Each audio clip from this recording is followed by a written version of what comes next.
1910 hasta 1920 y cobró cerca de 1 millón de muertos y exiliados al pueblo mexicano.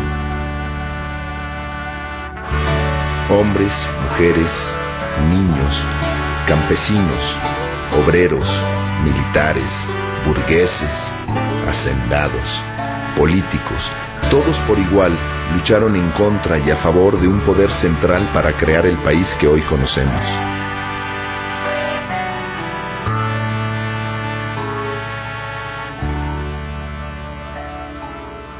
La Revolución Mexicana es una revolución que empieza siendo una propuesta de cambio político, pero esta revolución política rápidamente involucra otras demandas sociales y estas demandas sociales tienen que ver sobre todo con el principal problema del país, que es la cuestión agraria. La Revolución Mexicana es la primera revolución social que se da en el siglo XX, que no puede ser entendida si no es a través de la experiencia, por ejemplo, de la Revolución Rusa, y es una perspectiva general, global, de lo que se imaginaban como el despertar de una nueva era.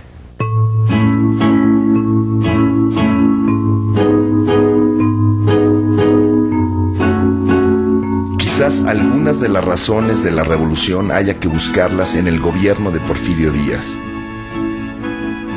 Este general del ejército mexicano fue candidato a la presidencia 2 veces, en 1867 y 1871.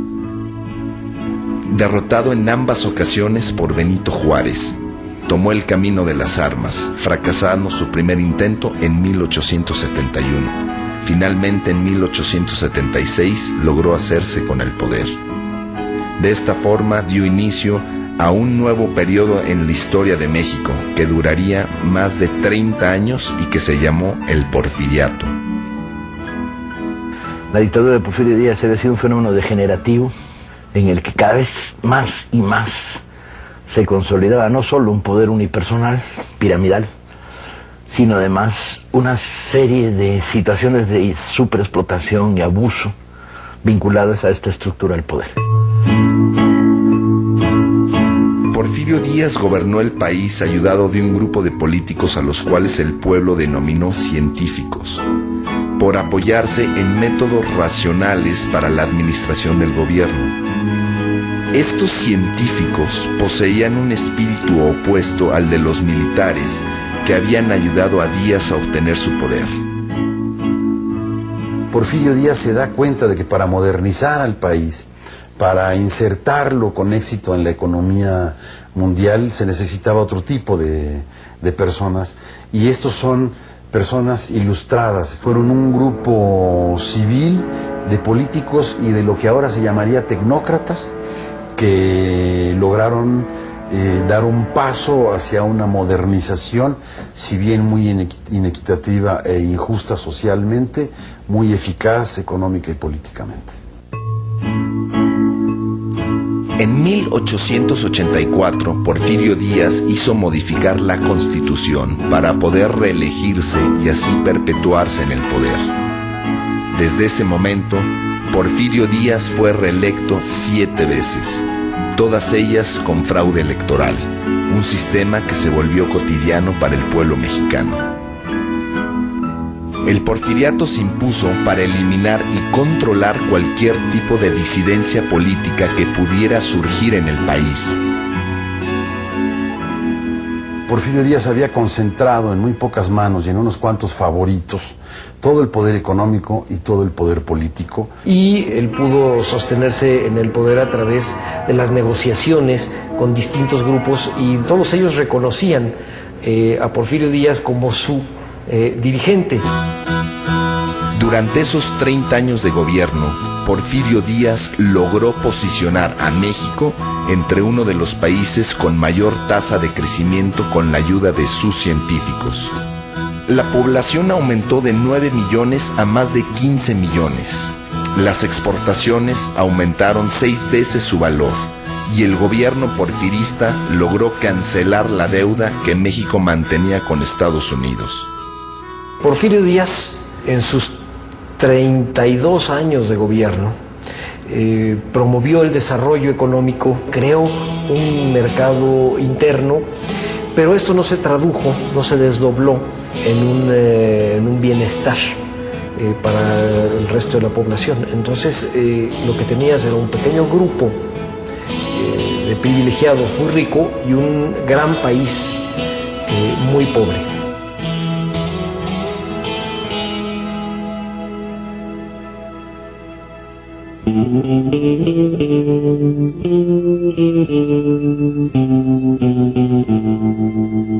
El país se dividía en regiones con una diferenciada calidad de crecimiento. En el norte, la minería, que se dedicaba a metales preciosos como el oro y la plata, creció sobre metales no preciosos como el cobre, el plomo y el zinc. En el centro-sur, las industrias agrícolas y textiles crecían en gran medida. Y en la región de Yucatán, el Enequén se volvía la fábrica principal de hilos y sal. Toda la economía crecía debido al aporte de empresas extranjeras. El ferrocarril, manejado por capitales extranjeros, extendió sus redes hacia todo el país, especialmente el norte, donde estaban los yacimientos mineros. Estas redes iban directo a los puertos y en algunos casos incluso cruzaban hacia los Estados Unidos, uno de los principales países con intereses en México. Se hicieron adelantos tecnológicos y la mecanización de las manufacturas sirvió a la industria agraria. De esa forma, las haciendas crecieron tanto en tamaño como en población. Debido a la ley de desamortización de tierras, las comunidades indígenas fueron perdiendo sus campos que fueron comprados a muy bajo costo por las haciendas. Así los campesinos tuvieron que emigrar hacia otras regiones para conseguir trabajo o mudarse dentro de las haciendas donde se colocaron como asalariados por casa y comida.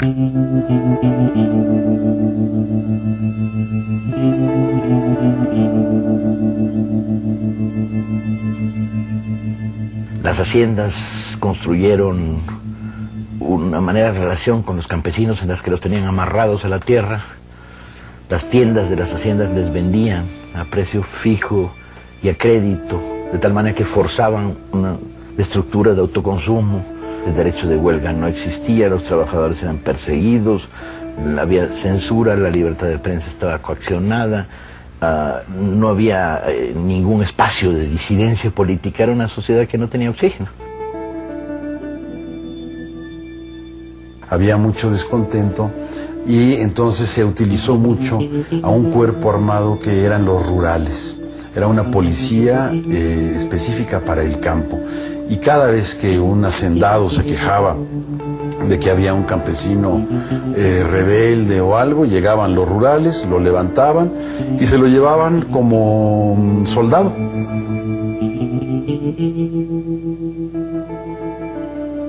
Pero había algo más. Mi padre vivía en lo que era propiedad de la hacienda.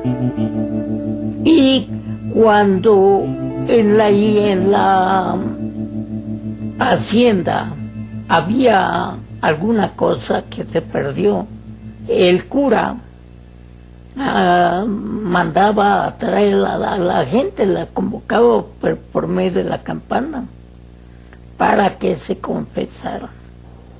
Pero si el robo era fuerte, el resultado era que a deshoras de la noche la policía se metía a la casa del supuesto delincuente, lo colgaban, lo dejaban muerto colgado en algún árbol a la orilla del camino.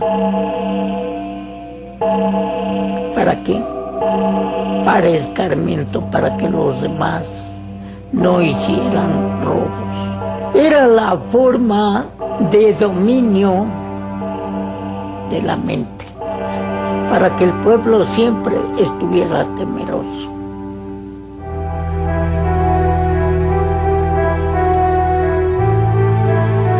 De esta forma, el país se fue polarizando en clase trabajadora dominada y clase pudiente poderosa.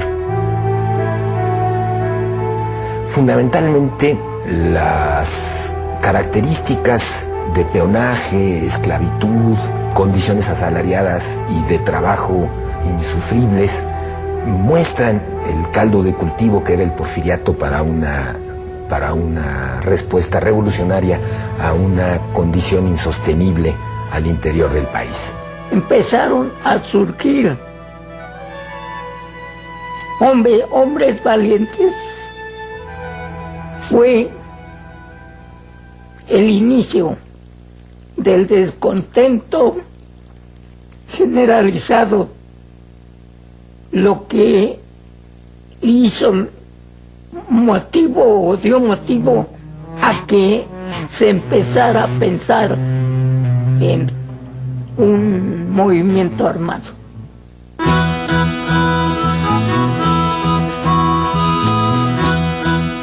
El gobierno de Porfirio Díaz se vanagloriaba de mantener a México unido y en paz. Sin embargo, cada vez más gente pensaba que el costo de esa paz era demasiado alto.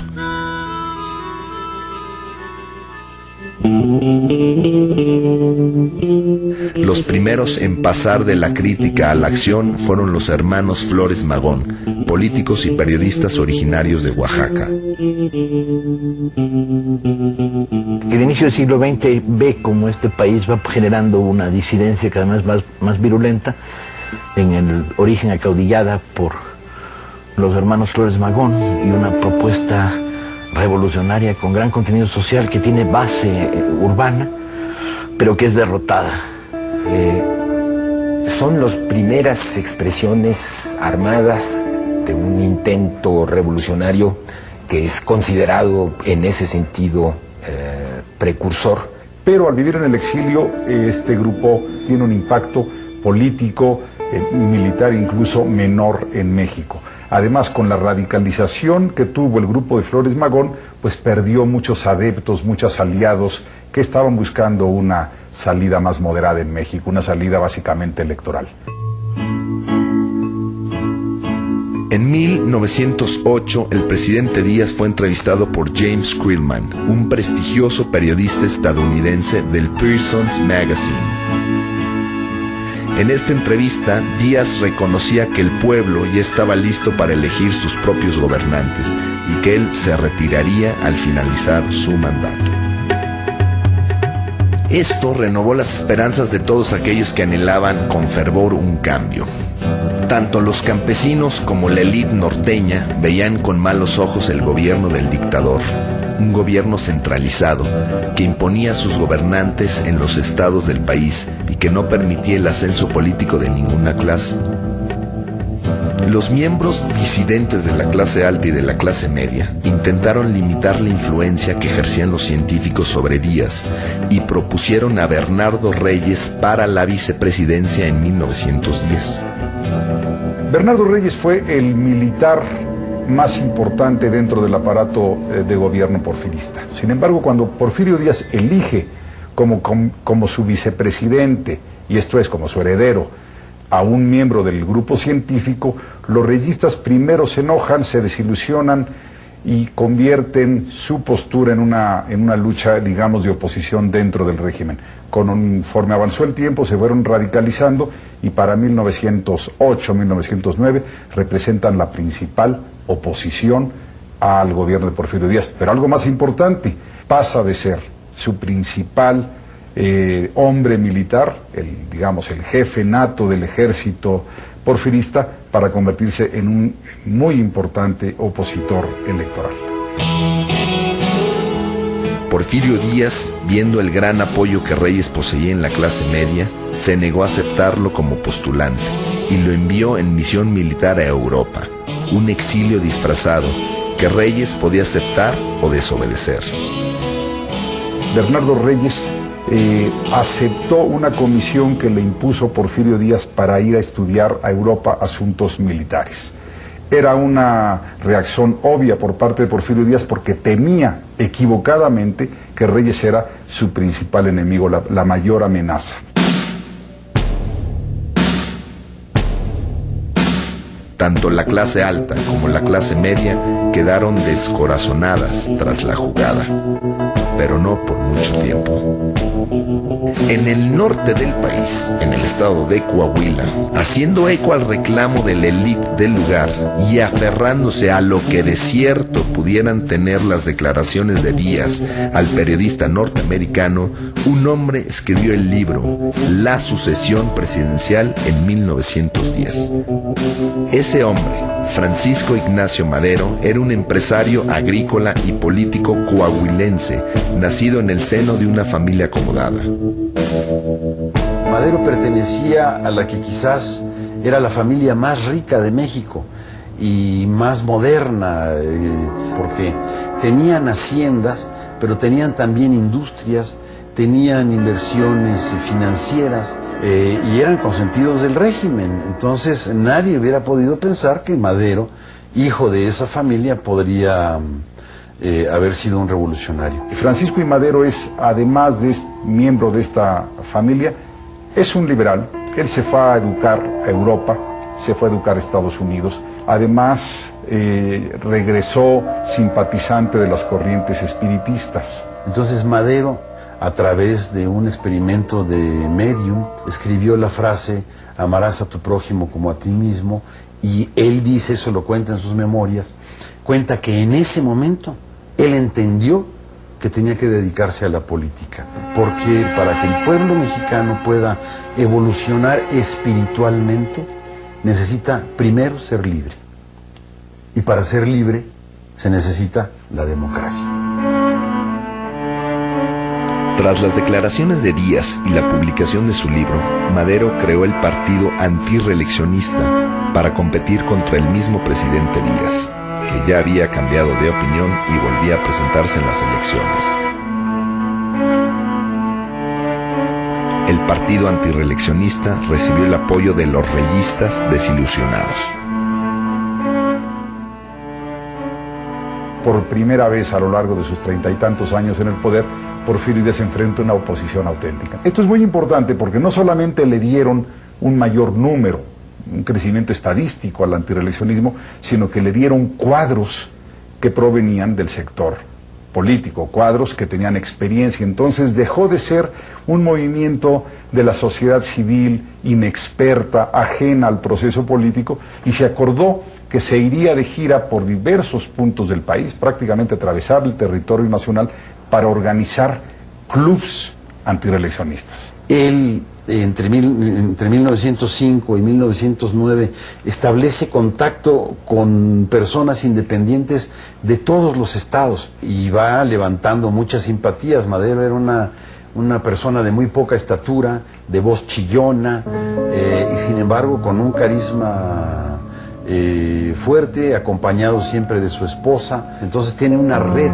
de personas con las que está carteándose constantemente, buscando apoyo para poder organizarse en 1909 de manera nacional.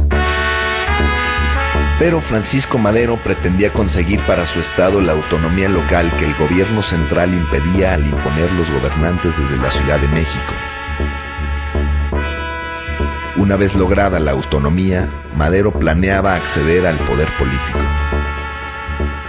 Porfirio Díaz al principio pensó que Madero no sería problema y que con las elecciones arregladas ganaría tranquilamente. Pero el opositor seguía ganando adeptos y en su paso por la ciudad de San Luis Potosí, el gobierno decidió apresarlo bajo los cargos de conato de rebelión y ultraje a las autoridades. Así, en la cárcel, Madero no podía ser electo. Madero permanece en la cárcel y entonces él se da cuenta de que pacíficamente por medios legales no puede lograr nada. Y en esas circunstancias Madero va pensando cómo rebelarse.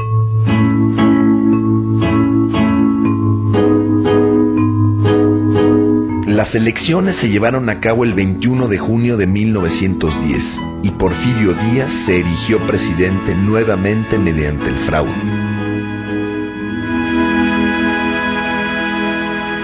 Esas elecciones son la muestra de que no hay una salida política electoral a la dictadura porfiriana y eligen el camino insurreccional.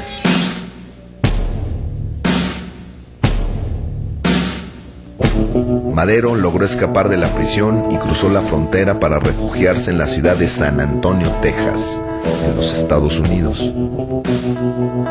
Ahí, en el exilio, se juntó con varios líderes de los clubes antirreeleccionistas que fueron a su encuentro en Texas. Desde su escondite, Madero dio forma al Plan de San Luis Potosí. El Plan de San Luis Potosí es quizás el único plan revolucionario en el mundo que cita para un día preciso y a una hora exacta a la revolución. Entonces decía que la revolución empezaría el domingo 20 de noviembre a las 6 de la tarde. Y aquellos puntos que estuvieran alejados de las vías de comunicación lo harían desde un día antes.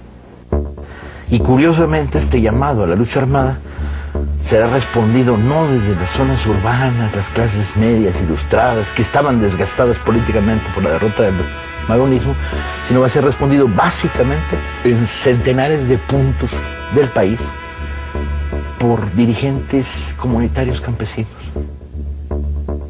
Y estalla la revolución en noviembre de 1910.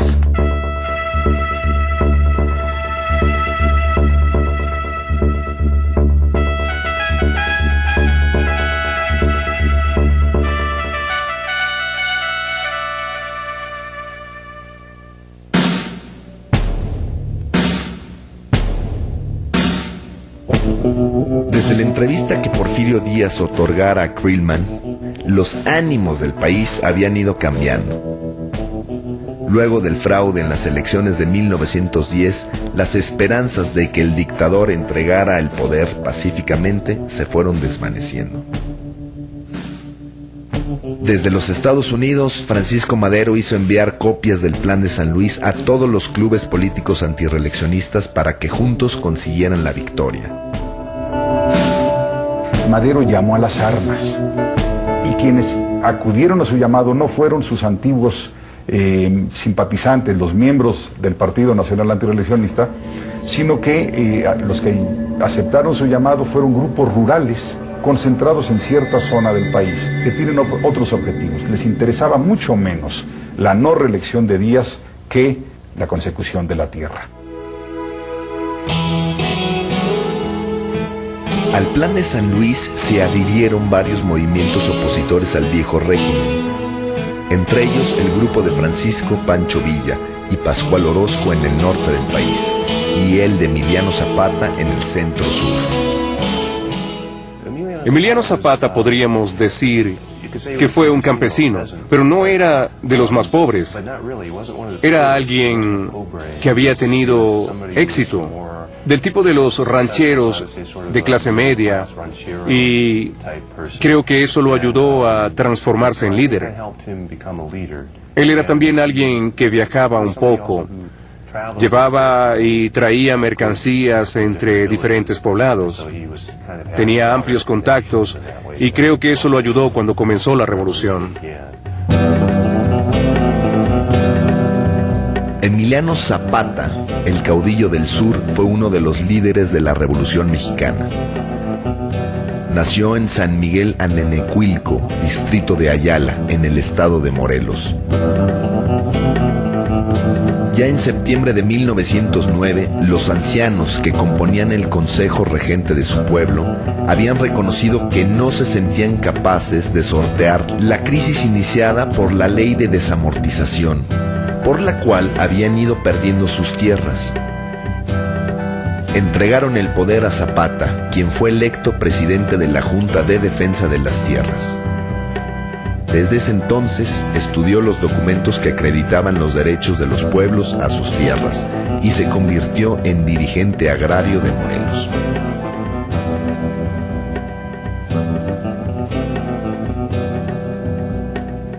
El zapatismo, estamos hablando de pueblos ancestrales, arraigados a la tierra, y que precisamente su movimiento armado es por la defensa de estas tierras que les fueron usurpadas. Zapata lo que quería es que los pueblos vivieran en paz. Como dice John Womack, Zapata hizo una revolución para que las cosas quedaran igual, para que no se transformaran. Por otra parte, en el norte del país, en el estado de Chihuahua, otra insurrección estaba creciendo bajo el mando de Pascual Orozco y del caudillo carismático Francisco Villa. Ambos hombres provenían de orígenes muy distintos. Pascual Orozco había nacido en una hacienda y se dedicaba a transportar metales. De esa forma logró al poco tiempo tener su propia mina de oro. Por el contrario, Francisco Villa, nacido bajo el nombre de Doroteo Arango, tuvo que escapar de su Durango natal para refugiarse en Chihuahua, donde se cambió el nombre y se dedicó a una doble vida. Por un lado, trabajando como arriero y empleado de compañías extranjeras, y por otro, dedicándose al hurto de ganado, práctica que a los ojos de muchos no constituía un delito, ya que las tierras en las cuales el ganado pastaba había sido arrebatado a los campesinos. Villa es un hombre apenas ilustrado, mal escribe, montaba a caballo dejándose caer sobre un lado primero y después sobre el otro, y era capaz de estar horas y horas y horas cabalgando con este método. Era abstemio contra lo que se puede pensar y destruía las cantinas cuando entraba una población. Le gustaban las malteadas de fresa y iba y se las tomaba en El Paso, Texas, en la Elite Confectionery. ¿Se lo imaginan? Personaje alto. Lo pensamos en blanco y negro y pensamos que era moreno, y no, era lo que llaman en México un güero de rancho, de pelo color castaño, rizado, y entraba ahí con sus cananas y decía, 2 malteadas de fresa. Personaje singular. Los villistas eran un movimiento con mayor diversidad social. Y esto era lo que Pancho Villa representaba. El de Zapata es algo más parecido a un movimiento de clase con un objetivo muy claro, tierra y libertad. Lo resume bien. Pancho Villa nunca escribe qué es lo que quiere. Los historiadores discuten hasta qué punto realmente quería hacer una reforma agraria, hasta qué punto realmente le importaban los diferentes aspectos de una reforma social. Y las similitudes son que ambos tenían una conexión con los habitantes de los pueblos, de las clases más bajas, así que ambos son líderes populares, y en la historia grande de la revolución, ellos son los que han resultado más mitificados, en cierto modo.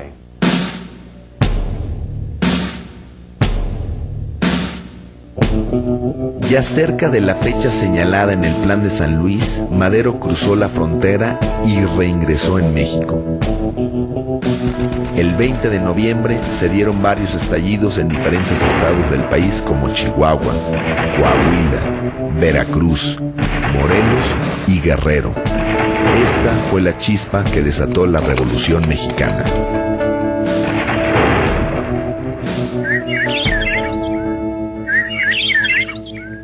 Zapata, dada el lugar, la región donde operaba más bien en forma de guerrilla. Francisco Villa tenía toda una división de muchos miles de soldados y enfrentaba al gobierno en grandes combates. Pero en el fondo, los dos eran representantes de la gente humilde. Conforme empezó a haber noticias de grupos revolucionarios que tenían éxito, el descontento social que existía tanto en las clases bajas como en las medias, desde luego, y en una buena parte también de las clases altas, pues se manifestó a favor y se fueron uniendo.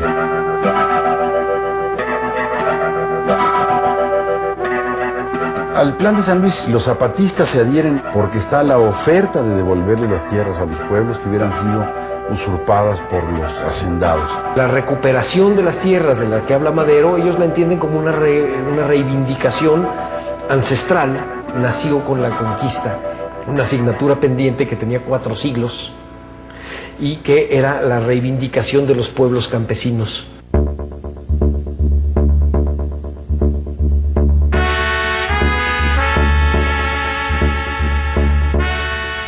Todos los jefes de las fuerzas revolucionarias de Morelos, en reunión, nombraron a Emiliano Zapata, jefe supremo del Movimiento Revolucionario del Sur, que después pasaría a llamarse Ejército Libertador del Sur.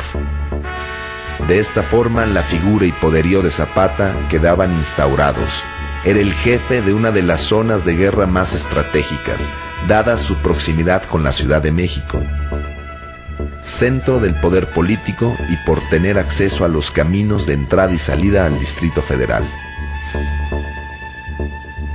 En el norte del país, la insurrección tomó fuerza especialmente en Chihuahua, donde era comandada por Villa y Orozco.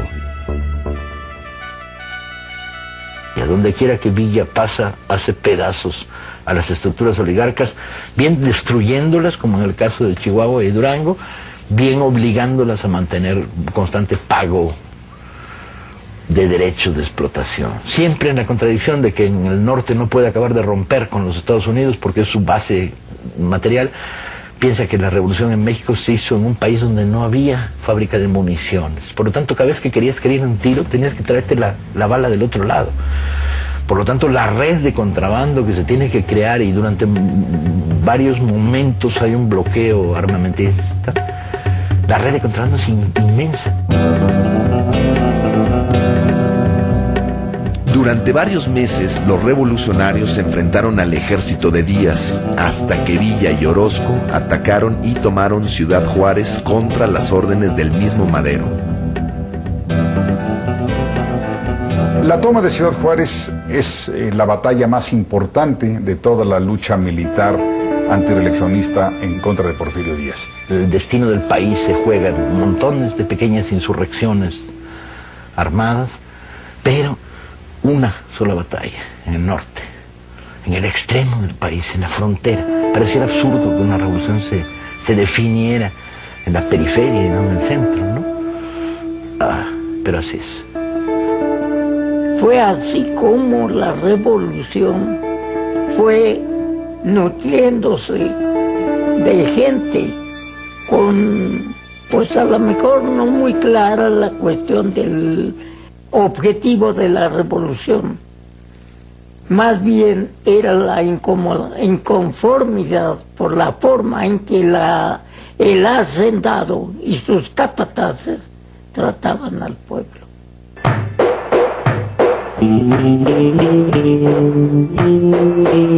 Luego de la toma de Ciudad Juárez, en poco tiempo, los opositores al régimen dictatorial conquistaron las zonas del norte del país, Chihuahua y Baja California, y la zona costera de Veracruz. Los maderistas empezaron una guerra de guerrillas que poco a poco se fue haciendo una guerra de concentración. Si bien pegaban al principio y huían antes de que llegara el ejército federal, poco a poco fueron uniendo una fuerza suficiente para presentar batallas al ejército federal. En Torreón lo derrotaron el 15 de mayo. En Cuautla lo derrotaron y se aproximaban a Cuernavaca y al Distrito Federal. Estaban tomados Agua Prieta, Iguala también estaba tomado, hasta que el ejército federal se ve totalmente rebasado. El dictador enviaba cada vez más ejércitos a luchar contra los sublevados. Pero los rebeldes contaban implícitamente con el apoyo de los Estados Unidos, que enviaban tropas a través de la frontera y barcos hacia los puertos mexicanos para reforzar las leyes de neutralidad. Porfirio Díaz quedó convencido de que no contaba con el apoyo norteamericano, de que no contaba con el apoyo de muchas clases altas del país, que no contaba con un ejército tan eficiente, y entonces la posibilidad de la renuncia creció a probabilidad. El 21 de mayo de 1911, en Ciudad Juárez, los maderistas llegaron a un acuerdo con los representantes de Díaz, que viajaron para acabar con el conflicto.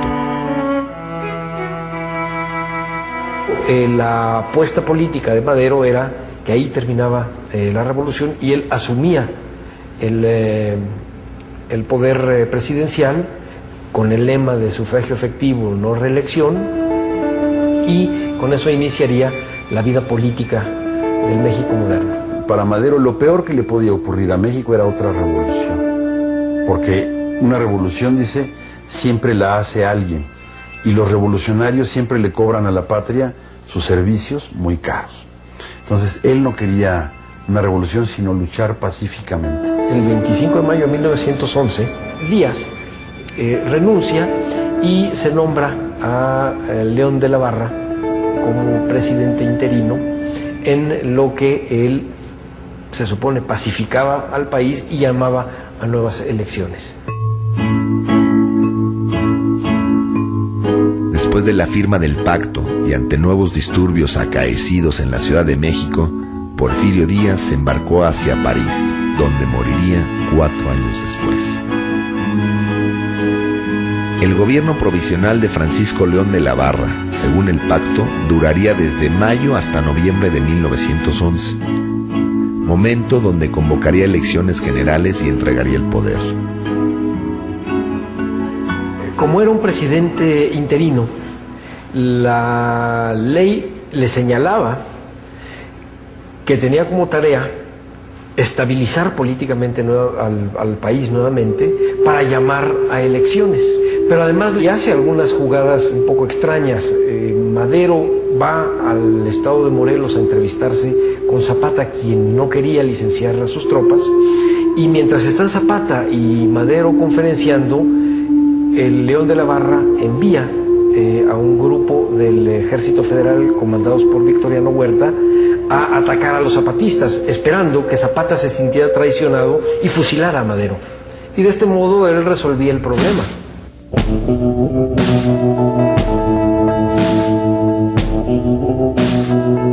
El Ejército Federal, al mando de Victoriano Huerta, formó un cerco sobre Villa de Ayala, donde estaban los rebeldes.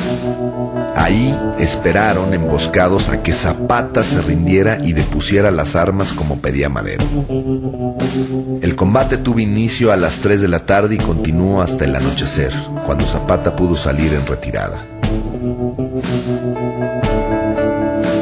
De la Barra pues representaba al viejo régimen, logró que Zapata desconfiara de Madero, pero también hay que reconocer que actuó institucionalmente, organizó las elecciones en las que Madero arrasó y reconoció el triunfo de Madero y se sometió, digamos, a la legalidad y a la institucionalidad.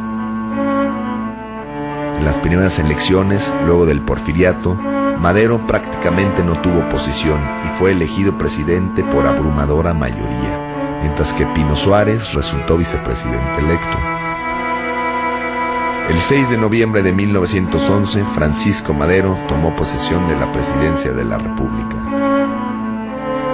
Una de sus primeras medidas fue decretar una ley por la cual el presidente, el vicepresidente y los gobernadores de los estados no podían ser reelectos.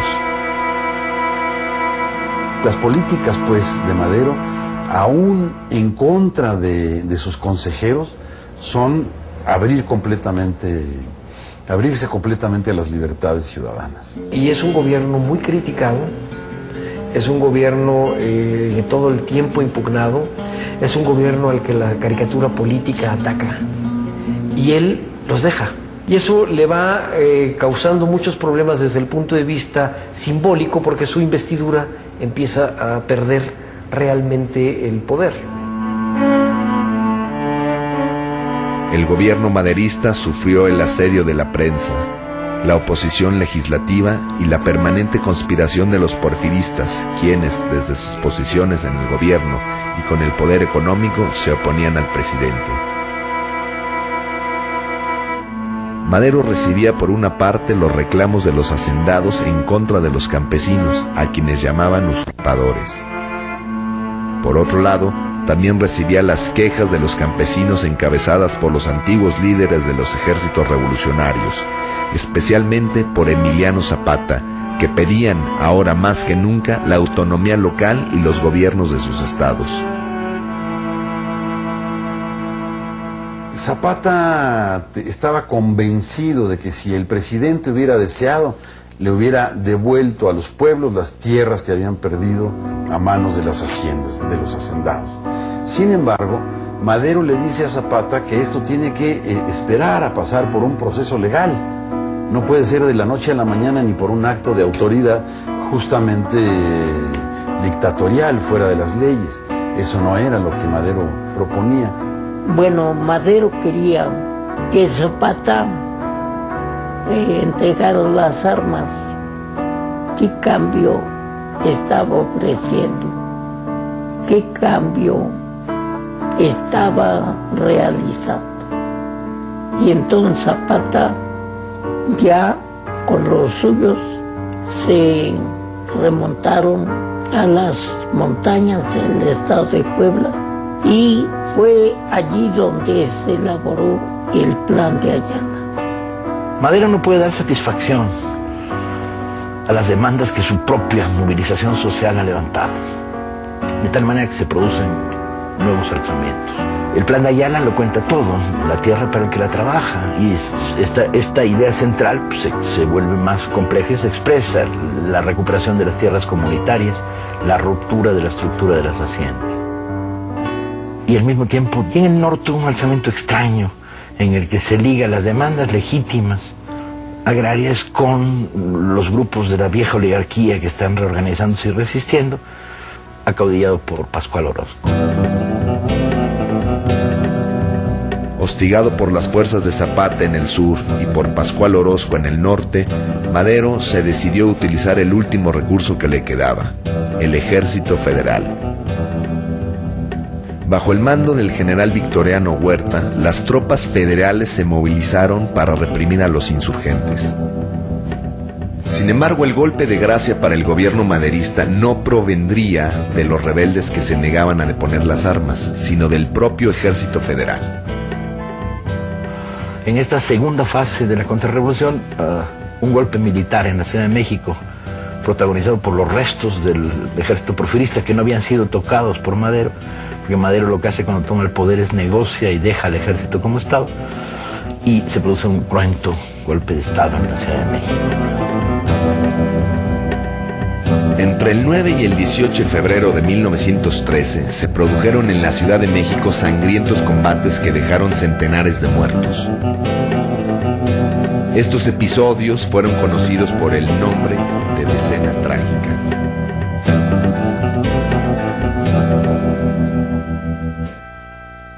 Las fuerzas que apoyan la rebelión de Bernardo Reyes toman la Ciudadela, que era un lugar donde había instalaciones militares en el centro de la Ciudad de México, en la que se conoció como la Decena Trágica.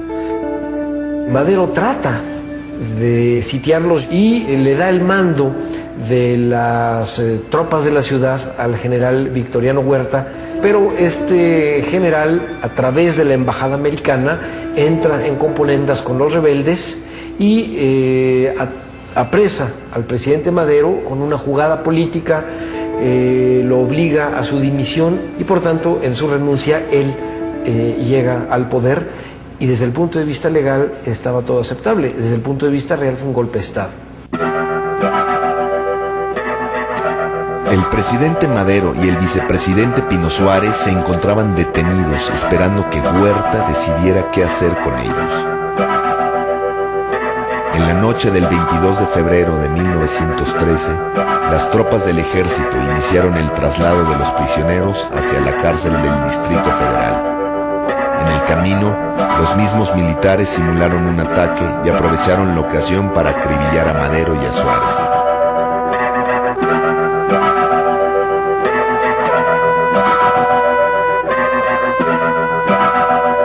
La Ciudad de México y la prensa celebraron este asesinato planificado por Huerta, el nuevo presidente de la nación.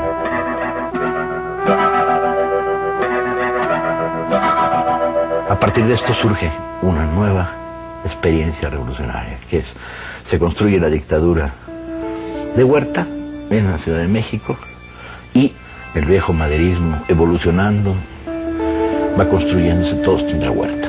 Ahora sí, la sangre corre de manera terrible.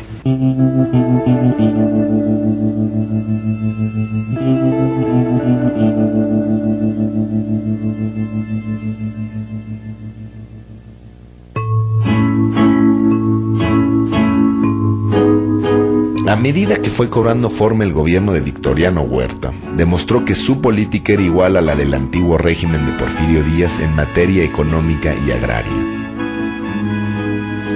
Victoriano Huerta pidió empréstitos en el exterior, pero en vez de usarlos para ayudar a la economía del país que venía en picada desde el inicio de la revolución, grandes partes de estos capitales fueron destinados al ejército para aumentar su poderío y así poder hacer frente a las rebeliones que se avecinaban.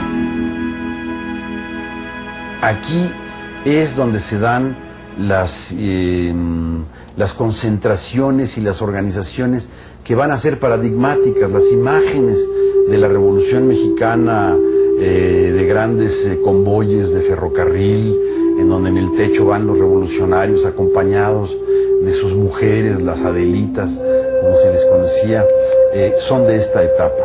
Se forman grandes cuerpos de ejército y entonces sí hay grandes batallas, hay grandes combates, y es por eso que esta segunda etapa armada de la Revolución Mexicana es muchísimo más cruenta que la primera.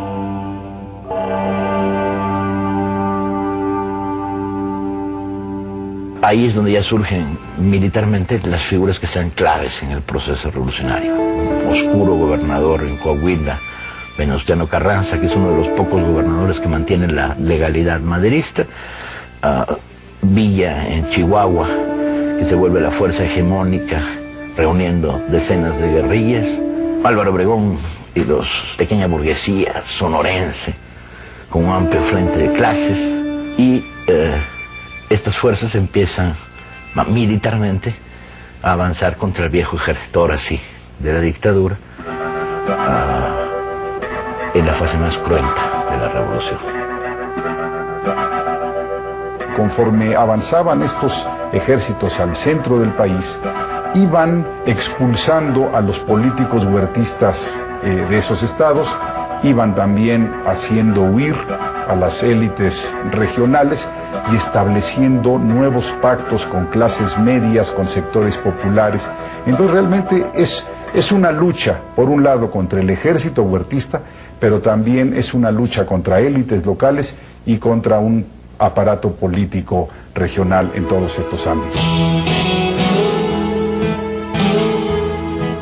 Victoriano Huerta tuvo que hacer frente a importantes problemas militares, como la oposición zapatista en el sur y las milicias de Francisco Villa en Chihuahua. En el noreste del país, por su parte, cobraba cada vez más importancia entre los revolucionarios la figura del gobernador de Coahuila, Venustiano Carranza. Venustiano Carranza fue miembro de la élite política local de Coahuila, fue uno de estos muchos reyistas que se desilusionó de Porfirio Díaz, que terminó enfrentado a él, y esto le da una característica a la Revolución Mexicana muy importante. No pensemos que la Revolución Mexicana fue una lucha estrictamente popular, únicamente con bases campesinas. No, se tiene que entender que la Revolución Mexicana tuvo desde sus inicios, pensemos en Madero y ahora en Venustiano Carranza, líderes de clase alta o de clase media, con vinculaciones con las élites económicas o con las élites políticas.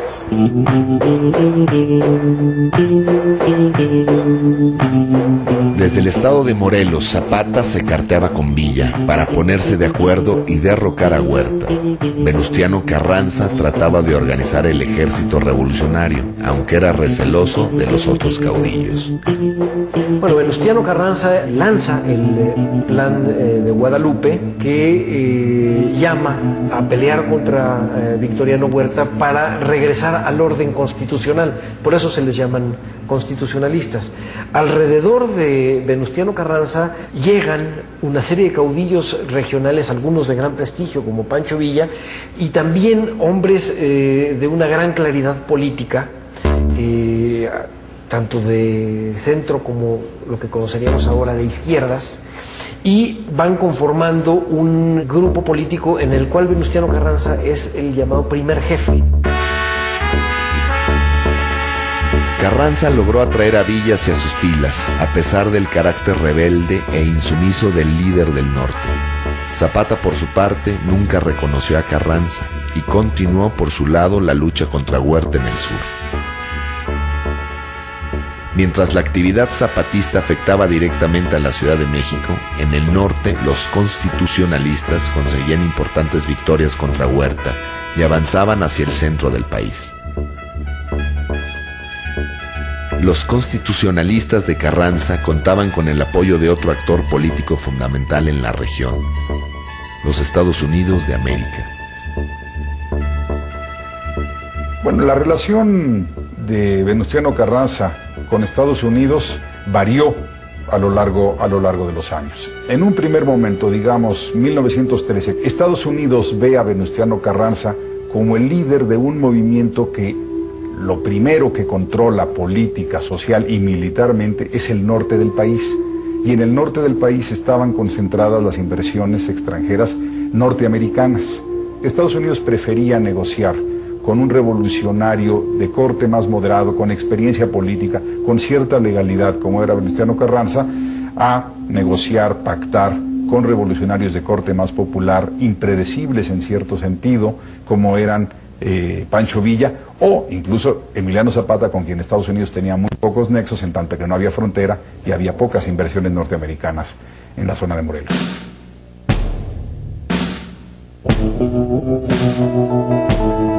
Con el pretexto de un incidente armado entre fuerzas huertistas y otras norteamericanas que vigilaban la zona petrolera de Tampico, el presidente de los Estados Unidos, Woodrow Wilson, ordenó la ocupación del puerto de Veracruz, que se consumó el 21 de abril de 1914, cuando una numerosa flota estadounidense atacó y ocupó esa ciudad portuaria.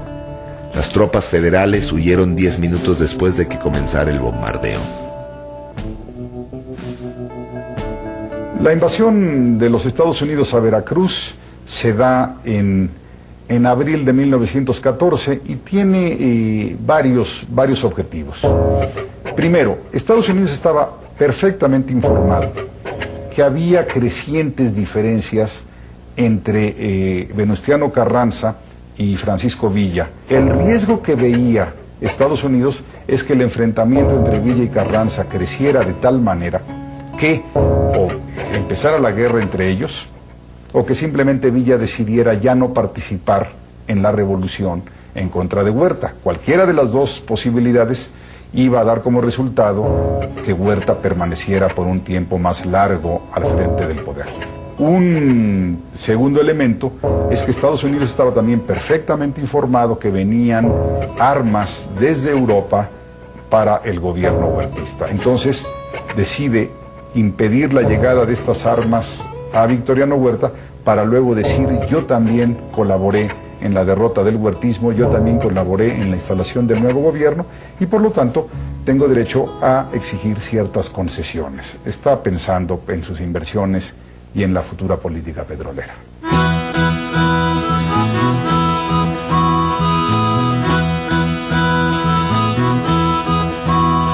El agrarismo de Emiliano Zapata seguía vivo en Morelos, al no haber sido doblegado por la represión organizada por el poder central.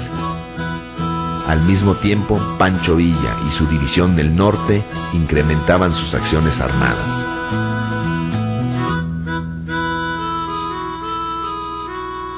Los ejércitos constitucionalistas avanzaron sobre Ciudad de México con, digamos, 3 rutas. Una venía del noroeste, de Sonora, Sinaloa, siguió descendiendo por la costa del Pacífico, para luego en Jalisco más o menos torcerse y ya lanzarse sobre el centro del país. Otro ejército muy importante, el ejército constitucionalista del noreste, pues avanzó por esa zona, Nuevo León, Tamaulipas, entró al centro del país vía San Luis Potosí, y había una tercera fuerza muy importante, que digamos iba a descender por el centro, Chihuahua, Durango, Coahuila, Zacatecas, y de ahí enfilar hacia Ciudad de México. Este último grupo estaba encabezado por Francisco Villa. Lo que no quería Venustiano Carranza es que Ciudad de México fuera tomada por un ejército que formalmente era parte del constitucionalismo, pero que tenía un liderazgo y un contingente mucho más popular, que era el villista. La toma de Zacatecas fue lo que ocasionó el principio del rompimiento entre el señor Carranza y el general Villa. Los generales del señor Carranza fracasaron algunas veces en tomarla. Cuando Villa sugirió, como jefe de la División del Norte, ir a tomar Zacatecas, el señor Carranza le obstaculizó todos los medios posibles por no compartir la gloria, vamos a decir, de aquello. Sin embargo, Villa se las ideó para poder abastecer sus trenes de carbón, armas y todo lo que sucedía, y tomó Zacatecas. Yo creo que ha sido de las más significativas tomas, porque ahí le rompió lo que le dicen el espinazo del Ejército Federal. A pesar de las disidencias y desconfianzas que existían entre los diferentes líderes revolucionarios, las acciones convergentes de los ejércitos de Carranza y Villa en el norte y de las guerrillas zapatistas en el sur terminaron por arrinconar al gobierno de Huerta, quien finalmente huyó el 14 de julio de 1914. Carranza avanzó sobre la Ciudad de México el 20 de agosto. Los constitucionalistas ocupaban la ciudad y abrían una nueva etapa en el proceso revolucionario.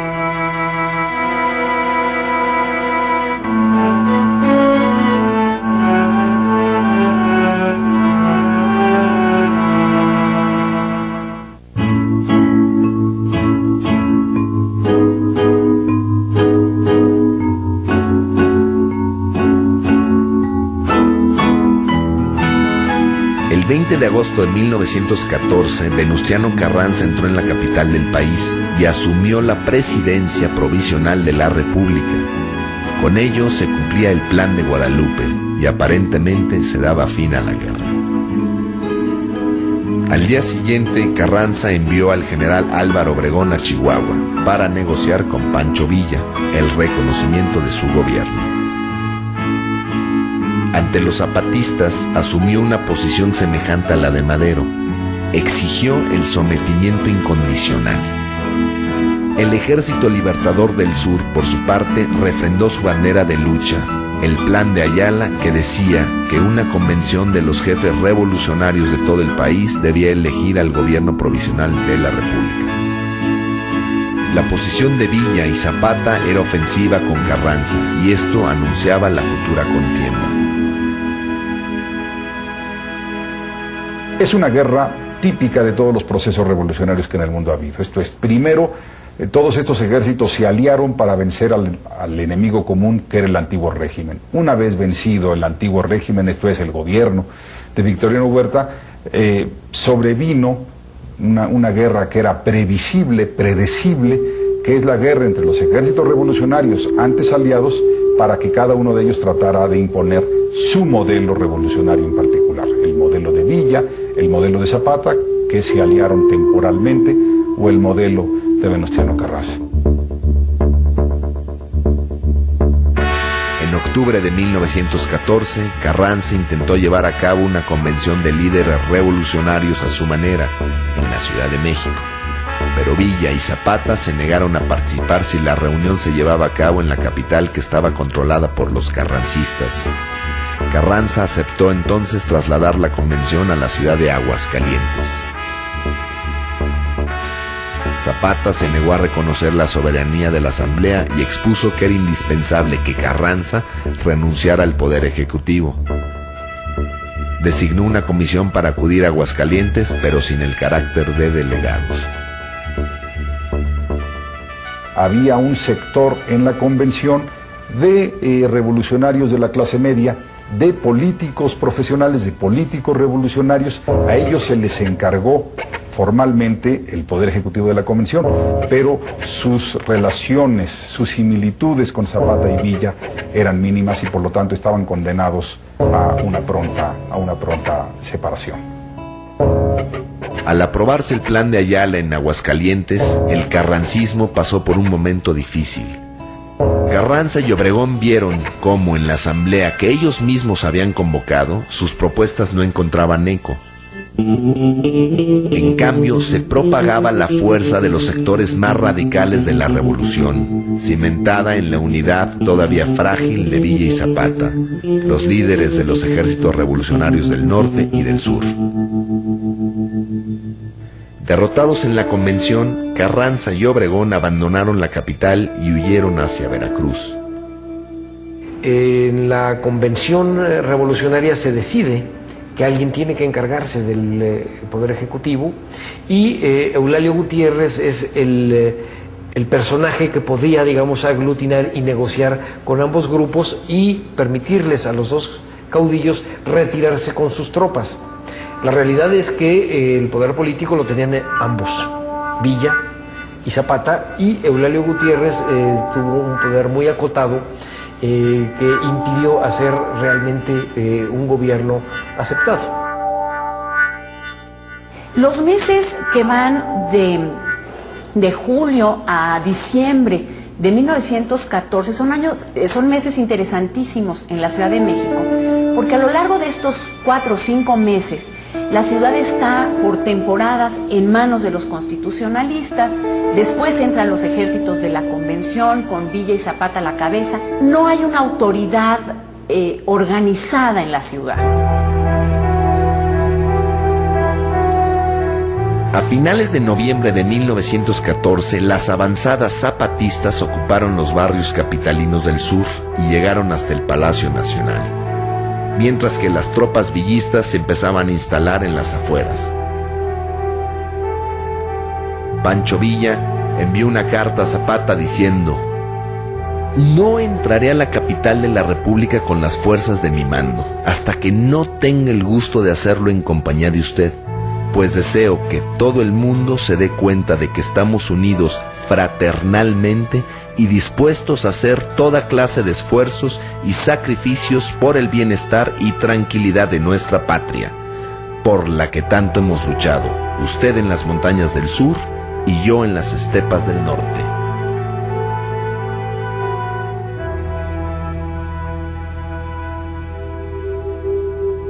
En la Ciudad de México, el nuevo presidente provisional, Eulalio Gutiérrez, asumía el poder, pero otra escena captaba la atención de la muchedumbre.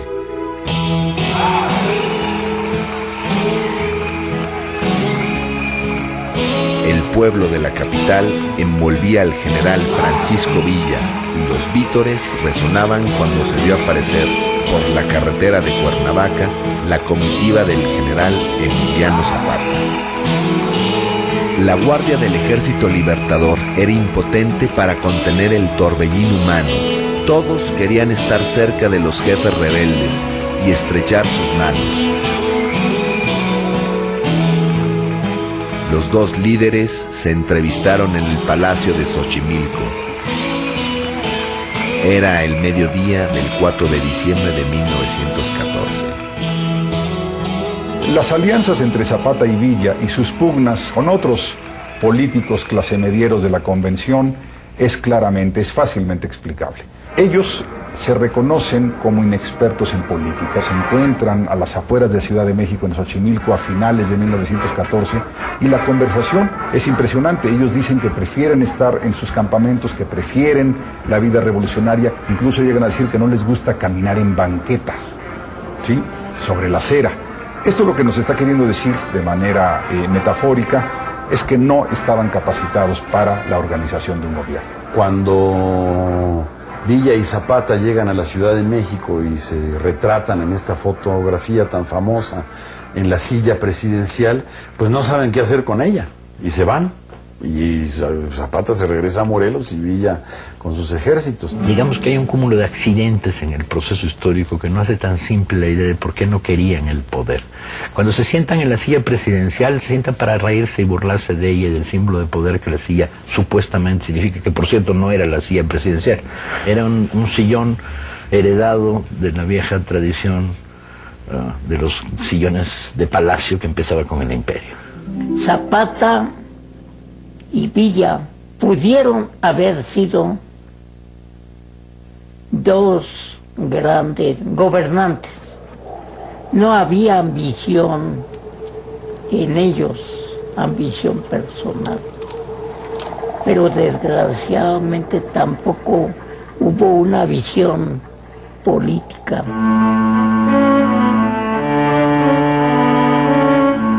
A pesar de haber sido elegido con el apoyo de Villa, Eulalio Gutiérrez consumó una nueva traición y comenzó a conspirar a favor de Carranza y Obregón. Enterado Villa de esta situación, volvió a la capital y obligó al presidente Gutiérrez a huir a escasas semanas de haber asumido. A principios de 1915, parecía que Villa y Zapata habían ganado la partida.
Un poderoso ejército y preparaban el contraataque. Y se inicia la penúltima fase de la Revolución Mexicana, que es convencionistas contra constitucionalistas, Villa, Zapata contra Carranza, para simplificar.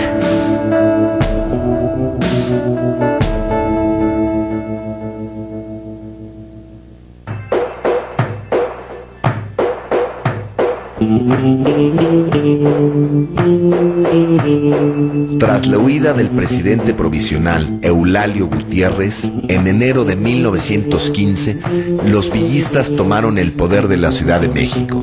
Todo indicaba que el destino de la revolución quedaba en manos de Villa y Zapata.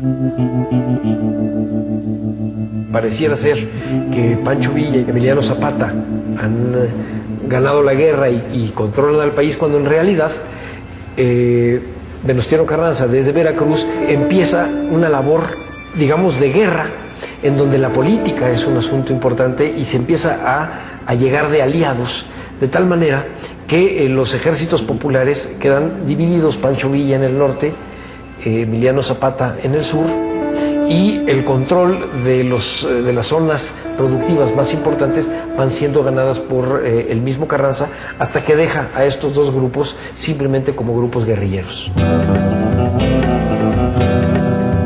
El principal general de Carranza, Álvaro Obregón, dio inicio a una campaña en el norte del país con el objetivo de destruir el ejército de Villa. Las operaciones militares duraron meses y trajeron consecuencias nefastas sobre una población que ya sufría 5 años de guerra continua. A medida que pasa el tiempo, simplemente dejan de producir. La industria azucarera se vino abajo, el nivel de producción cae profundamente y también cae la población, aunque no de velocidad. Hubo escasez de alimentos porque los soldados de Carranza llegaban a las poblaciones, quemaban las trojas de maíz o asesinaban a la gente.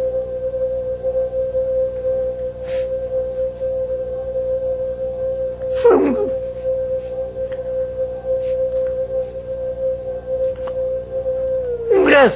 gran sufrimiento para el pueblo.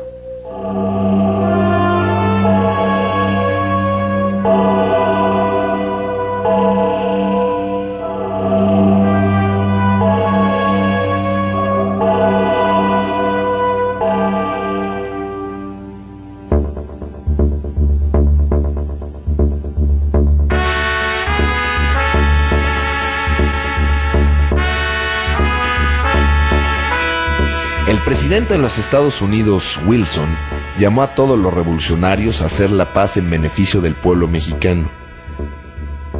Villa aceptó inmediatamente el llamamiento a la reconciliación.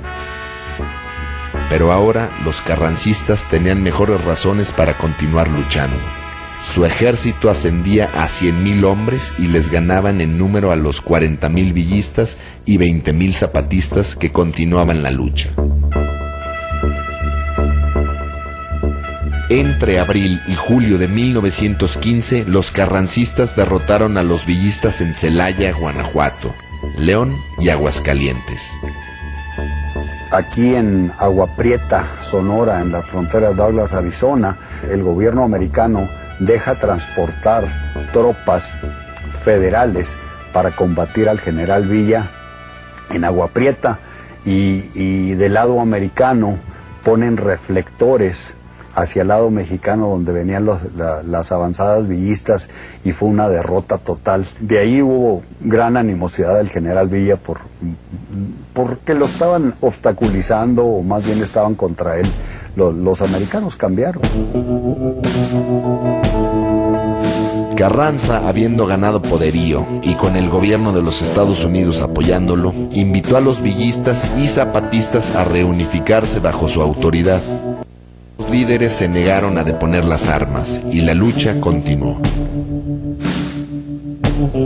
Al mismo tiempo, Carranza publicaba su programa de gobierno que proponía, además de la restitución de su poder como presidente, algunas de las reformas en materia agraria que hasta ese momento habían sido ignoradas por el carrancismo. Y entonces es en ese momento cuando Carranza abandona su postura de no atender las cuestiones sociales hasta el triunfo de la revolución para empezar a legislar en cuestiones que tienen que ver con estos conflictos sociales. El 6 de enero de 1915, Carranza hace la primera ley que atiende la cuestión agraria y con esta empieza a arrebatarle sus banderas al zapatismo. Es decir, Carranza no solo atiende la cuestión agraria, sino que Carranza también tiene una política de Estado, cosa que no tiene Zapata. Zapata tiene una propuesta agraria, pero no hay proyecto de Estado. El gobierno de los Estados Unidos llamó una reunión panamericana con representantes de Argentina, Brasil, Chile, Bolivia, Guatemala y Uruguay para intentar solucionar el conflicto mexicano.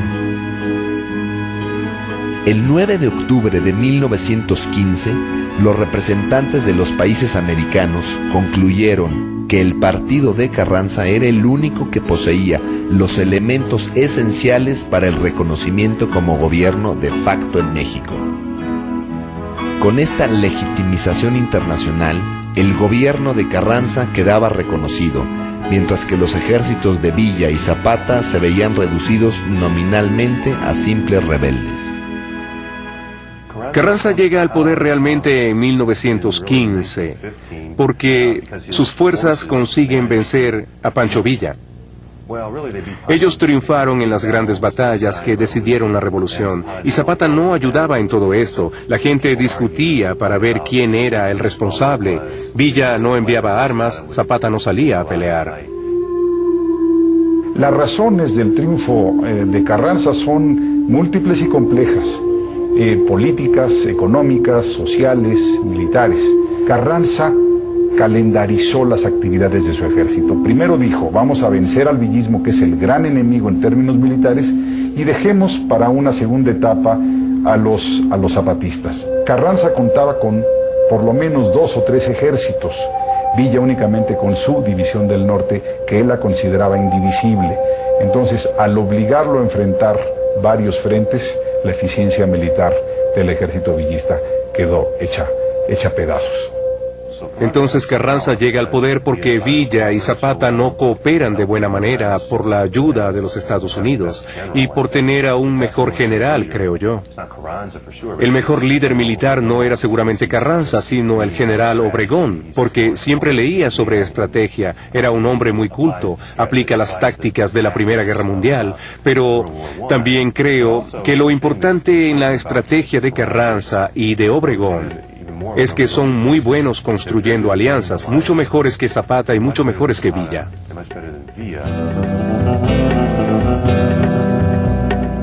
con el respaldo internacional y la preponderancia militar, Carranza tenía abierto el camino hacia la capital y hacia la presidencia.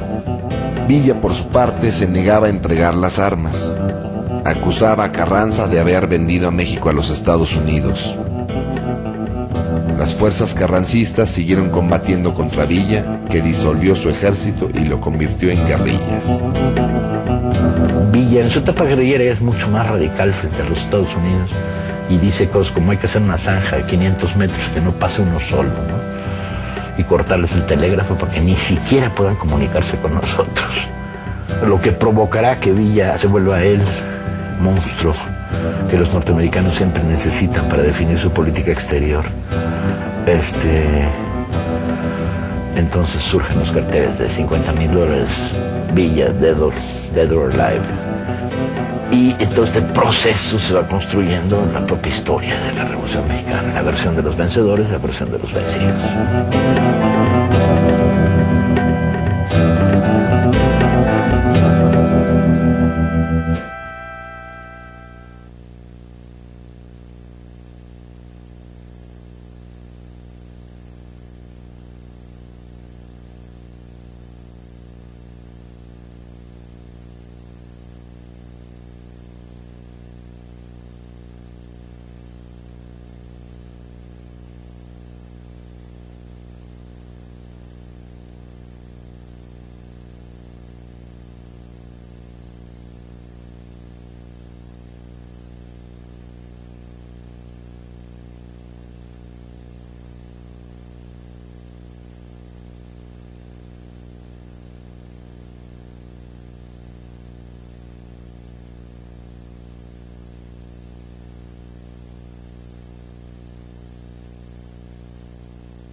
Suceder a Carranza en la presidencia era Pablo González, era el encargado de perseguirlo en el estado de Morelos, a Zapata.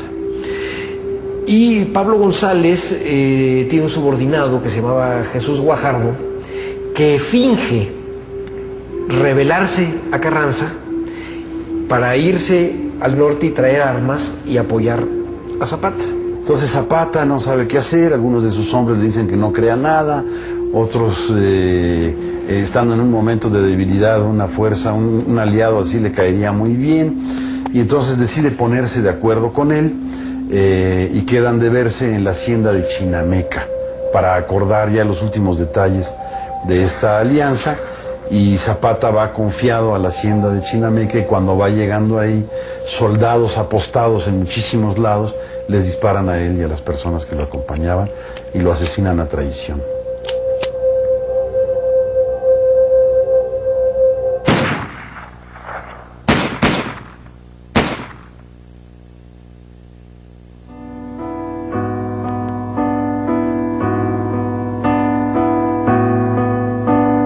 Emiliano Zapata encontró la muerte el día 10 de abril de 1919 en aquella hacienda de Morelos. Su cuerpo fue trasladado a la Ciudad de México y exhibido por el gobierno carrancista como trofeo de guerra. Mucha gente se negó a creer que Emiliano Zapata había muerto, y así nació el mito del caudillo del sur. No tiene mayor importancia esclarecer quién murió. Si Zapata, el verdadero Zapata, o alguien que tomó su lugar. Y lo digo por lo siguiente, porque para el pueblo de México, para el pueblo de Morelos, la grandeza de Zapata está por encima, muy por encima de detalles históricos. Pero el problema más grave que iba a enfrentar Carranza era el general Álvaro Obregón, que durante el proceso revolucionario fue muy cercano al presidente, se separó del gobierno de Carranza y amasó una fortuna mediante la exportación de productos desde Sonora para preparar su campaña electoral para la presidencia de 1920. Cuando Carranza hizo evidente su intención de apoyar a otro candidato, Obregón lideró el levantamiento militar que obligó a Carranza a huir de la capital.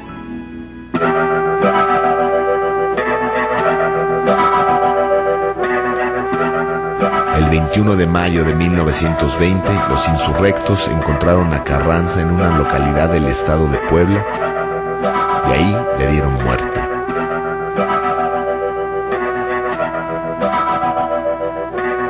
De esta forma, Álvaro Obregón se hizo con el poder. Uno de los apoyos cruciales que tuvo Obregón para llegar al gobierno fue el de los sobrevivientes del ejército zapatista.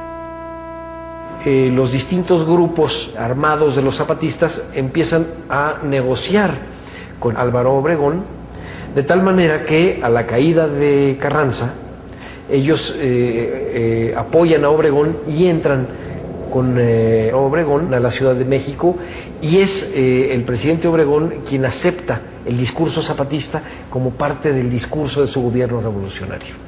Ya maneja que Emiliano Zapata es uno de los mártires de la revolución, es uno de los hombres más puros de la revolución. Álvaro Obregón fue presidente entre 1920 y 1924. Durante su gobierno realizó una purga y mandó asesinar por lo menos una docena de jefes revolucionarios, asegurándose así la pacificación del Estado.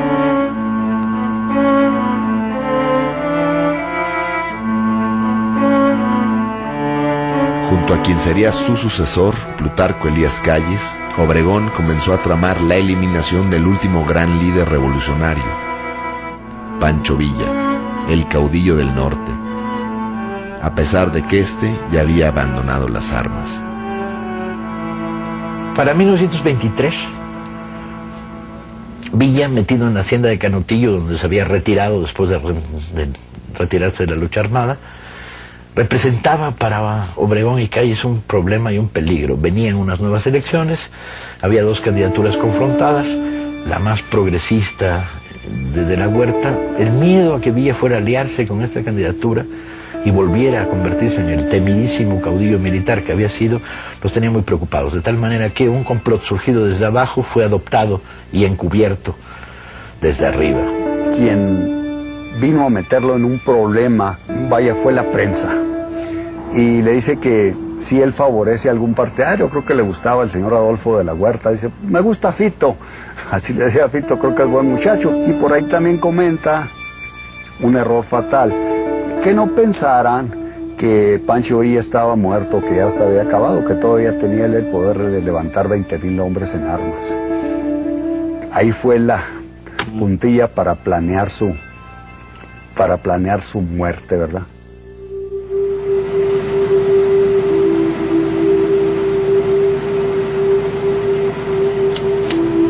Mediante una emboscada organizada por la policía secreta, Obregón mandó matar a tiros a Pancho Villa. Era la tarde del día 20 de julio de 1923.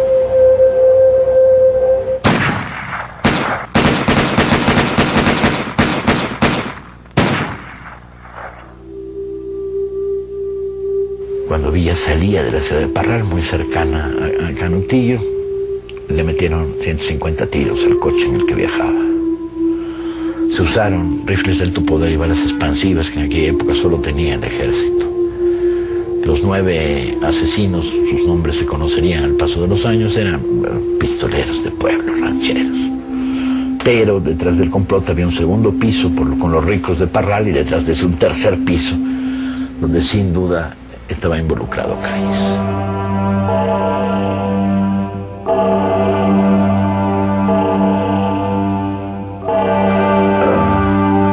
La desaparición física de los dos grandes caudillos, la revolución para 1923 está agotada. Todavía hay el intento en la rebelión de la Huertista de 23, un intento confuso en el que se mezclan fuerzas conservadoras y fuerzas muy reaccionarias, pero es derrotada y ahí se acabó.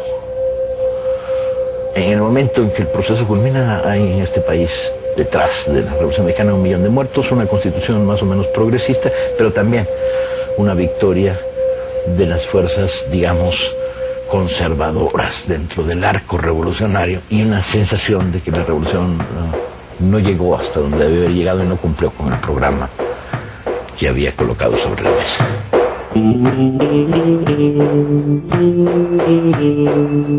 Con los siguientes mandatarios, la revolución entra en su etapa de institucionalización.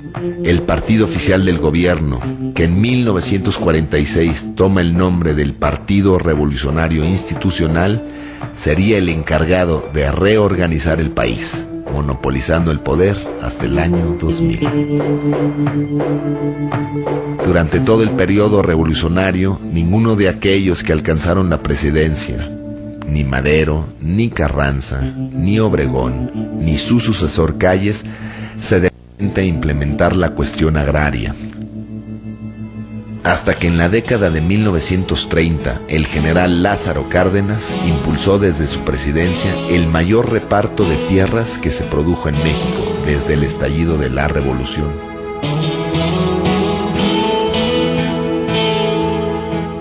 En los años subsiguientes a sus muertes, los antiguos caudillos revolucionarios, como Emiliano Zapata o Francisco Villa, se convirtieron primero en mitos y luego en héroes nacionales de la gran familia revolucionaria, utilizados por el Estado para lograr cohesión social e identidad nacional. A finales de los 20 y principios de los 30, el cine mexicano, la novela mexicana, la literatura, empieza a crear una imagen del villismo un tanto idealizada. Y entre la realidad del recuerdo, de la memoria del villismo y esta imagen que la literatura y la cinematografía le van creando, van construyendo el pedestal en el que se ubicó después Pancho Villa, al revés de Emiliano Zapata, que sí tiene una aceptación como un héroe puro desde muy muy pronto. Se viene construyendo desde 1923 un mito popular de una regambre sorprendente y una intensidad enorme. Y este mito popular dice: perdimos, Zapata y Villa eran los nuestros, la revolución no ha terminado. Cada vez que tu patrón te mire feo y te escupa, viene Pancho Villa y le da 3 reatazos, se mete 6 tiros y se va bien contento. Esta es la estructura del mito que sociedades como las nuestras necesitan para defenderse de los horrores y los fantasmas y las miserias de las sociedades en las que vivimos. No es gratuito que esté ahí, está ahí porque se lo merece.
Más importante dentro del aparato de gobierno porfirista. Sin embargo, cuando Porfirio Díaz elige como su vicepresidente, y esto es como su heredero, a un miembro del grupo científico, los reyistas primero se enojan, se desilusionan y convierten su postura en una lucha, digamos, de oposición dentro del régimen.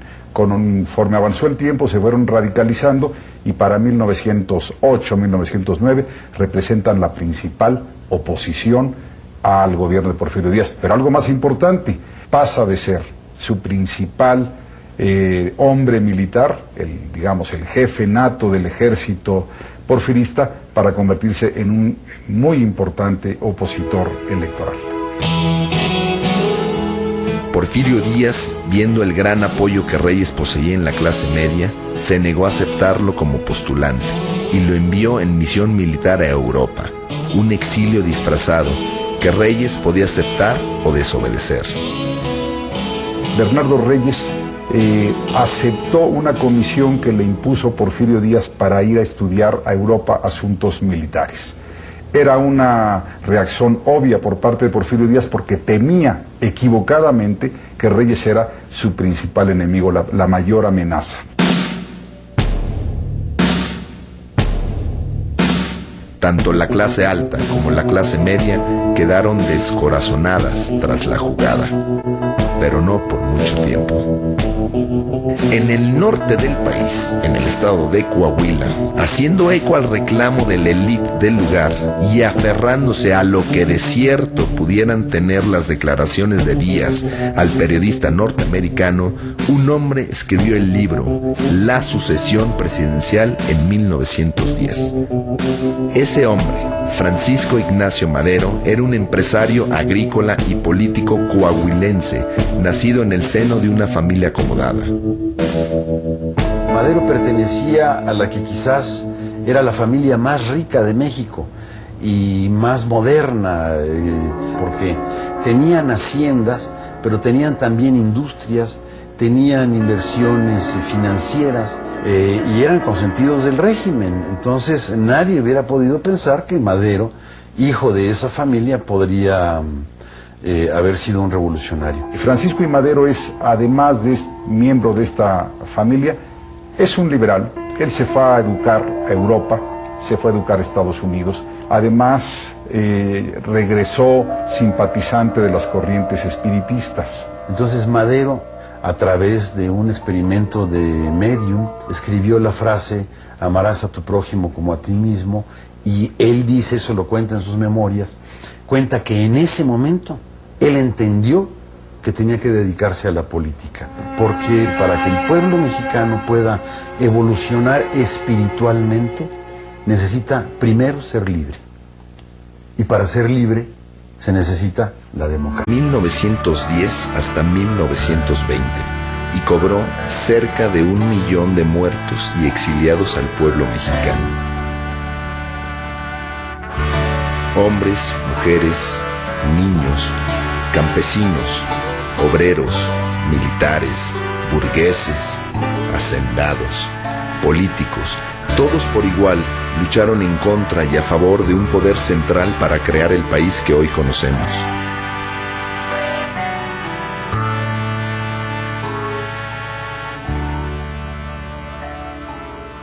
La Revolución Mexicana es una revolución que empieza siendo una propuesta de cambio político, pero esta revolución política rápidamente involucra otras demandas sociales, y estas demandas sociales tienen que ver sobre todo con el principal problema del país, que es la cuestión agraria. La Revolución Mexicana es la primera revolución social que se da en el siglo XX, que no puede ser entendida si no es a través de la experiencia, por ejemplo, de la Revolución Rusa, y es una perspectiva general, global, de lo que se imaginaban como el despertar de una nueva era.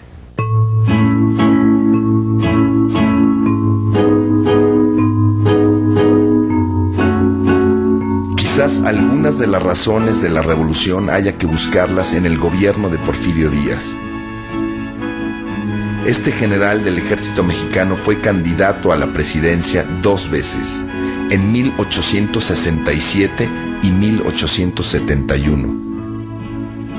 Derrotado en ambas ocasiones por Benito Juárez, tomó el camino de las armas, fracasando su primer intento en 1871. Finalmente, en 1876, logró hacerse con el poder. De esta forma, dio inicio a un nuevo periodo en la historia de México, que duraría más de 30 años y que se llamó el Porfiriato. La dictadura de Porfirio Díaz había sido un fenómeno degenerativo en el que cada vez más y más se consolidaba no solo un poder unipersonal, piramidal, sino además una serie de situaciones de superexplotación y abuso vinculadas a esta estructura del poder. Porfirio Díaz gobernó el país ayudado de un grupo de políticos a los cuales el pueblo denominó científicos, por apoyarse en métodos racionales para la administración del gobierno. Estos científicos poseían un espíritu opuesto al de los militares que habían ayudado a Díaz a obtener su poder.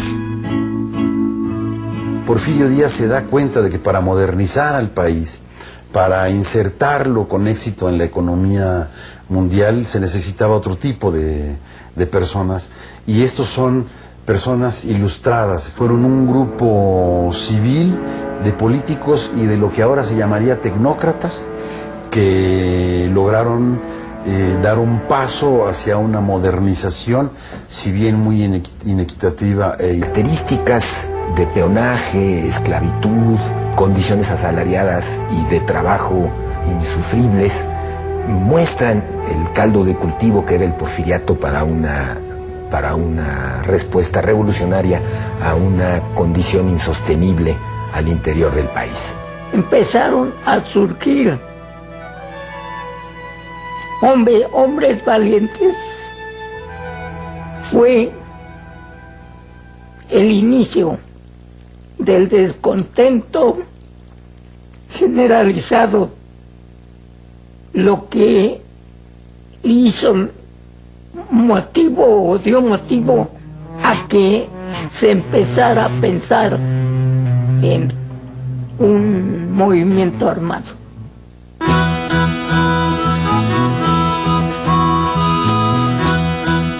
El gobierno de Porfirio Díaz se vanagloriaba de mantener a México unido y en paz. Sin embargo, cada vez más gente pensaba que el costo de esa paz era demasiado alto.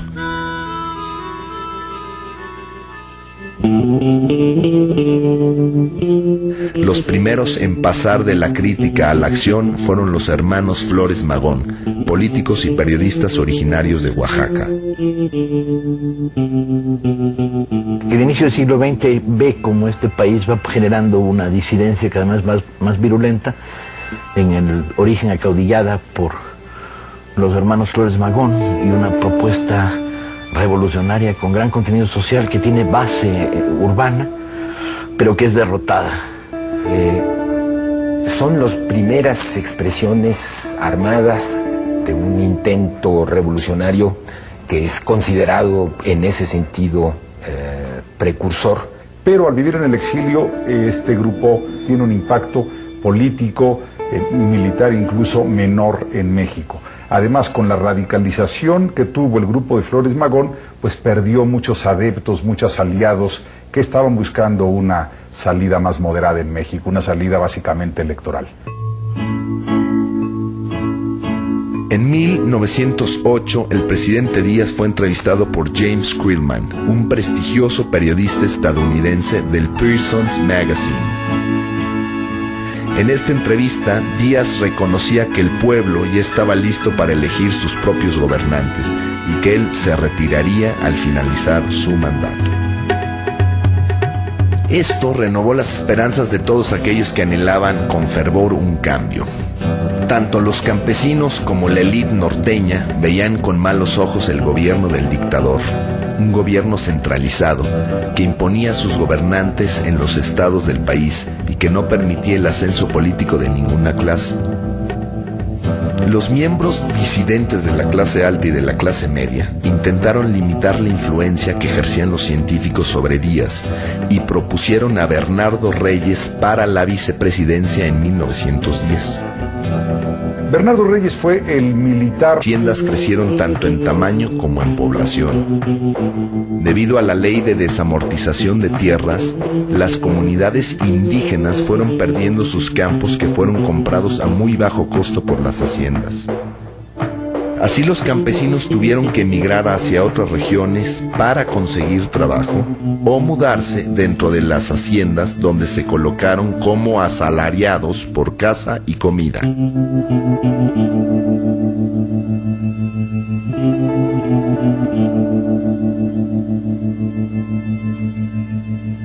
Las haciendas construyeron una manera de relación con los campesinos en las que los tenían amarrados a la tierra.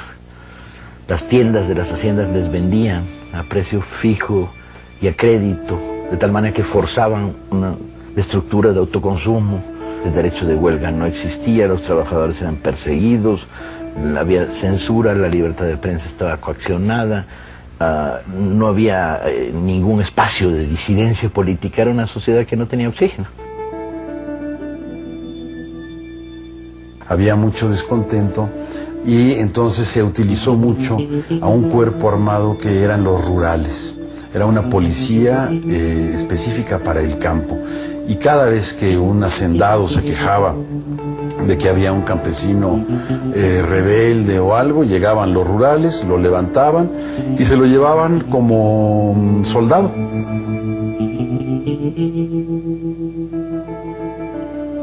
Pero había algo más. Mi padre vivía en lo que era propiedad de la hacienda. Y cuando en la hacienda había alguna cosa que se perdió, el cura mandaba a traer a la gente, la convocaba por medio de la campana para que se confesara.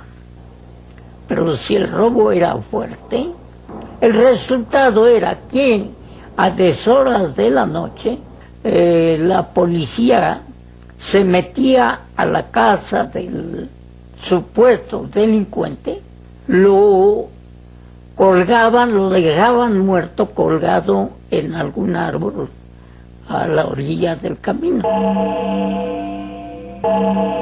¿Para qué?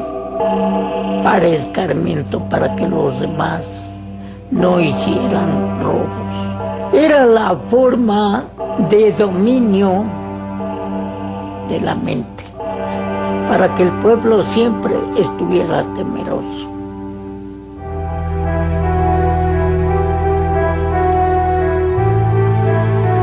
De esta forma, el país se fue polarizando en clase trabajadora dominada y clase pudiente poderosa. Fundamentalmente, las injusta socialmente, muy eficaz económica y políticamente. En 1884, Porfirio Díaz hizo modificar la Constitución para poder reelegirse y así perpetuarse en el poder. Desde ese momento, Porfirio Díaz fue reelecto 7 veces, todas ellas con fraude electoral, un sistema que se volvió cotidiano para el pueblo mexicano. El porfiriato se impuso para eliminar y controlar cualquier tipo de disidencia política que pudiera surgir en el país. Porfirio Díaz había concentrado en muy pocas manos y en unos cuantos favoritos todo el poder económico y todo el poder político. Y él pudo sostenerse en el poder a través de las negociaciones con distintos grupos y todos ellos reconocían a Porfirio Díaz como su dirigente. Durante esos 30 años de gobierno, Porfirio Díaz logró posicionar a México entre uno de los países con mayor tasa de crecimiento con la ayuda de sus científicos. La población aumentó de 9 millones a más de 15 millones. Las exportaciones aumentaron 6 veces su valor y el gobierno porfirista logró cancelar la deuda que México mantenía con Estados Unidos.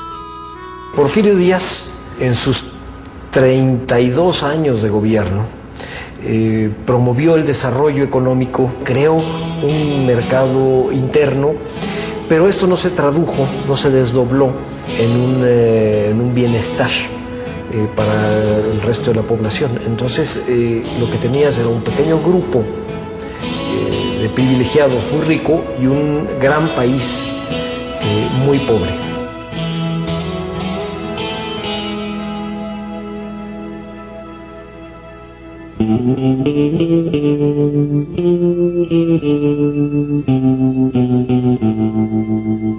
El país se dividía en regiones con una diferenciada calidad de crecimiento. En el norte, la minería, que se dedicaba a metales preciosos como el oro y la plata, creció sobre metales no preciosos como el cobre, el plomo y el zinc. En el centro-sur, las industrias agrícolas y textiles crecían en gran medida. Y en la región de Yucatán el Enequén se volvía la fábrica principal de hilos y sal. Toda la economía crecía debido al aporte de empresas extranjeras. El ferrocarril, manejado por capitales extranjeros, extendió sus redes hacia todo el país, especialmente el norte, donde estaban los yacimientos mineros. Estas redes iban directo a los puertos y en algunos casos incluso cruzaban hacia los Estados Unidos, uno de los principales países con intereses en México. Se hicieron adelantos tecnológicos y la mecanización de las manufacturas sirvió a la industria agraria. De esa forma, las